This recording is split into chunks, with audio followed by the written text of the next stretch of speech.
Well, bless your heart, Granny's been waiting for you.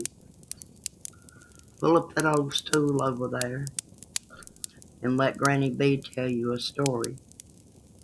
This one's close to my heart and closer still to my nightmares. Sometimes there's just no explanation for things that happen. You see, when I was just a little sprout, about 10 years old, my cousin, bless his tender soul, passed away. It was a heart attack, they said, though he was barely older than me. He was the first dead person I ever laid eyes on. I could still see his face, peaceful but cold, laid out in that big box looking like a mannequin of himself. When they buried him, I got cold chills down to my bones seeing the dirt thrown over his coffin. That image, it stuck with me, buried deep in my mind, and from then on it sowed the seeds of a nightmare that haunted me again and again. In that dream, I found myself standing alone in a graveyard under a slate gray sky. Then I'd hear it, a bell, a low, mournful bell. And right as that sound rolled over the graves, a hand, pale and worm-eaten, would reach up from the dirt and grab me by the ankle. As I was being pulled down into that dark hole, I'd wake my family up screaming like a banshee, tangled in sweat-soaked sheets. I kept having this recurring nightmare for years throughout my childhood. When I was about 14, I spent the night at the house my best friend Betty and her mother had recently moved into.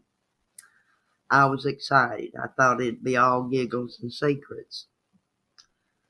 When we got to her house, her mother sent us to the store just down the road from them to pick up some things for dinner. On the way back to her place, it began to look like rain, so we decided to take a shortcut. I should have known better. The shortcut ran right through an old abandoned country graveyard. Midway across, we were stepping carefully around sunken graves and leaning stones when I heard it. That bell, just like in my dream, low, sorrowful, echoing right into my bones. I didn't stop to think. I ran. My heart thundered so hard I thought it would leap clean out of my chest. I fell once, maybe twice, but I scrambled up quickly, terrified that cold hand would break through the ground and clutch my ankle, just like in my dreams. Betty, she was laughing at me. She thought I was being silly, but I didn't stop until I made it to her house. I tried to shake it off. I explained to Betty why I had run off and left her in the graveyard. Would you believe the house sat right at the edge of that same graveyard? There was only a barbed wire fence between the house and the graveyard. We spent the afternoon playing around and sharing secrets. By nightfall, we were tired out and giggling in her room. Just as we turned off the lights and settled down, that's when it happened. The whole room began to sparkle like it was full of fireflies. But those twinkling lights were white, almost silver, drifting around us like little spirits. I asked Betty what on earth was going on, and she just quietly said, "Don't worry, just ignore them. They won't bother you." Ignore them? My stars. I spent the rest of the night huddled under my blanket, praying for daybreak. The minute the sun rose, I called my daddy to come and get me. That was the last time I visited that house. Betty and her mom moved shortly thereafter.